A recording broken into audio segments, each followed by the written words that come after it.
Hello everyone, welcome back to Mini Monday. I'm Trix of course, and hello if you're joining me today, or hello if you've just started with this video. Mini Monday is a series where I go through like miniature news and stuff. I also go through news on TTRPG stuff and whatever else takes my interest. We've got a few bits and pieces today, so let's get started. Okay, let's just break down what's going to be in this little segment today. TSR 3.0 news, or rumours, or whatever it's called. Some news from Games Workshop, of course, which is the one I mainly cover. There's also going to be some Magic the Gathering news and one final piece about something called wildsea. Wildsea is very interesting, so let's get started on those. We will do the TSR 3.0. TSR 3.0 is now calling itself something else. I don't know whether they're no longer allowed to call themselves TSR due to some sort of legal situation, or they've rebranded because of the situation they've been in. They've accumulated some bad press and they want to do away with that by rebranding themselves. However, the name that they've rebranded to is considered a defunct company in the state that they're operating from, according to some sheets and stuff that people have found online. Right, so my take on the TSR 3.0 situation is, right, what's happened is there are two companies called TSR. Both of them claim to be the successors of the original TSR. One of them had one of Gary Gygax's sons in them. The other one, I think, didn't have one of his children or his grandchildren in it or involved with it. The one that had his child or his son involved in it got into some controversy regarding some things. They also claim to have the rights to a game, which I believe Wizards of the Coast still own. It doesn't really matter because they've gone really quiet. They've got one piece of decent artwork for the giant lands that they wanted to do, and everything else is just a complete catastrophe. I completely expect them to just completely vanish after Giant Lands comes out. They'll publish one game, vanish, and that'll be the end of them. Simply because they've generated themselves such bad karma from certain people. That's it. That's all the news that I have regarding that situation. There are some documents out there if you are interested in that defunct name that they're using. I'm not going to use it because I don't know the legality of it, because I'm not in the country, so not right of me to say or use. GW had the Octarius briefing, which was basically Kill Team, a new Kill Team box, where they had some plastic Death Corps of Krieg versus Orcs, the Orc Commandos. Now, the Orc Commandos have some new weapons, looks like, and the Death Corps of Krieg have caught some people moaning about one individual in the set. According to lore in Warhammer 40,000, Kriegsmen don't get medals. They don't believe in them. Everyone is expected to basically be as brave as possible. That's why they're all masked. But a figure has medals on the left side of his chest on one of the figures. I've put it up here now. He's the one that's called a hardened veteran. Now, it could be that he's received the medals serving under an Inquisitor or something along those lines. So you could easily house rule it or whatever, explain it away. But it is a little unusual for GW to just, well, it's not unusual actually. They just change the law when it suits them.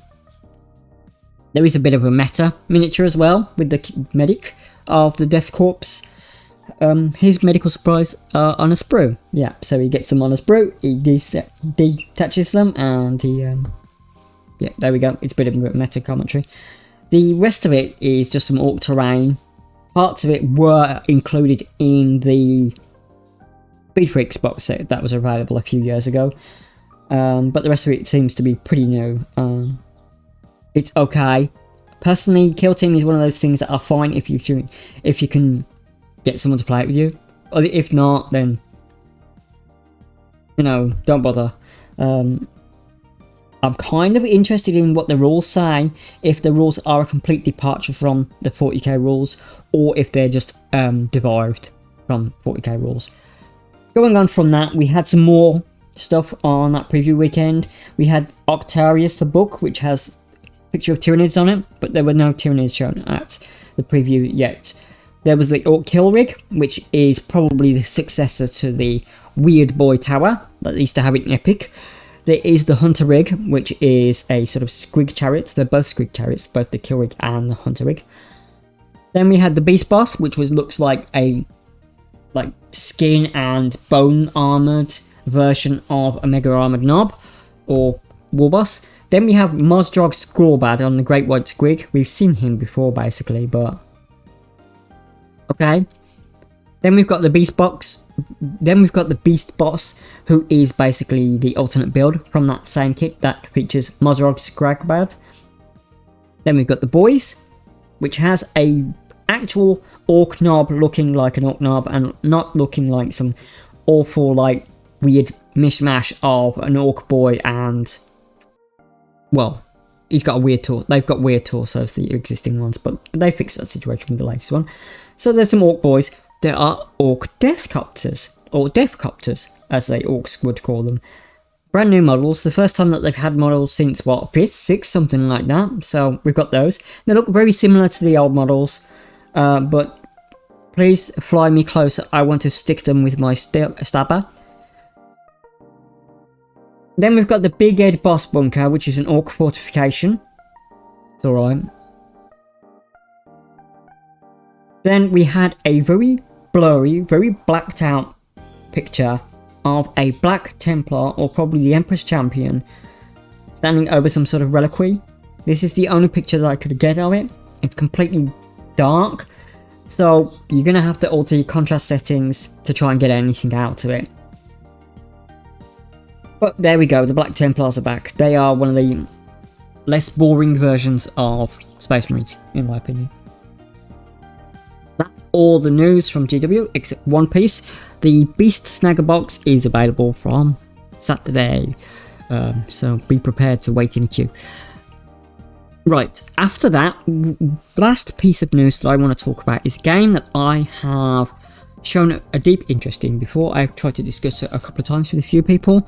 It's called WildSea. WildSea is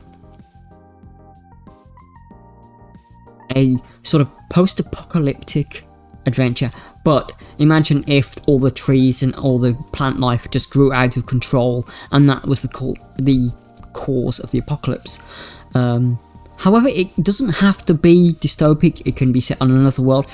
The lore for it is kind of like mysterious, so you can make of it what you will. Was it Earth? Was it a colony of the human race that has basically gone back into, gone back because of the WildSea or the plant growths? There are various races that you can be. There's a spider race, which is really, really cool, who like puppets a body. It's really, really cool, and it's really, really creepy at the same time. There's a cactus race. There's a few others, like for example, there's like an alternate version of humanity and stuff. So that's what WildSea is. We've got some new lore in the latest chapter that they've released themselves. Now, I believe that there is a free PDF available to look at if you're interested in WildSea. What I'll do is I'll try and find it and put it in a link in the description so you can have a look around.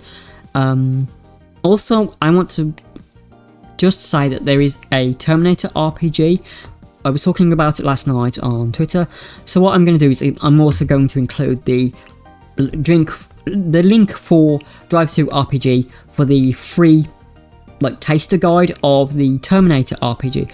Some phenomenal artwork going on in the actual book, but I'm just leaving it there because more RPGs that we get, free previews, better in my opinion. So they have a look around. I try and bring alternate things apart from GW, apart from MTG and stuff. So let's do the MTG news. Lastly, MTG news. Basically, they're employing artists to do new takes on old designs of monsters. We've got a very lovely picture of a beholder. The beholders are a race that I like, but I feel that they're also very hard to use properly, and they're very hard on the IP banning. So if you use Flying Eye, you have to be very careful because the Wizard of the Coast will jump on you. I like these monsters. I think they're iconic D&D monsters. The same with Mind Flayers, the same with dragons. I wish they were more open source, but that's my only niggle with it. You can work around it basically. You know, the Ood people in Doctor Who are basically mind players who are good, and you get the Kako demons in Doom, who are basically eye tyrants. You've even got an eye tyrant basically in Goblin Slayer, which they call like an aberration from another dimension. So you can get around that IP issue if you're clever enough. Alright, so that's it for Mini Monday. So that's it for Mini Monday from me, Tricks of course. I will catch you on the next video. So stay tuned, we've got lots of content planned. Dragon series coming up, so if you like your old dragons, we're going to be looking at all the dragons I can find lore on. I'm going to start with, of course, with the Big Daddy himself, the Red Dragon. So stay tuned for that. Do take care, everyone. Have a lovely week, and bye bye.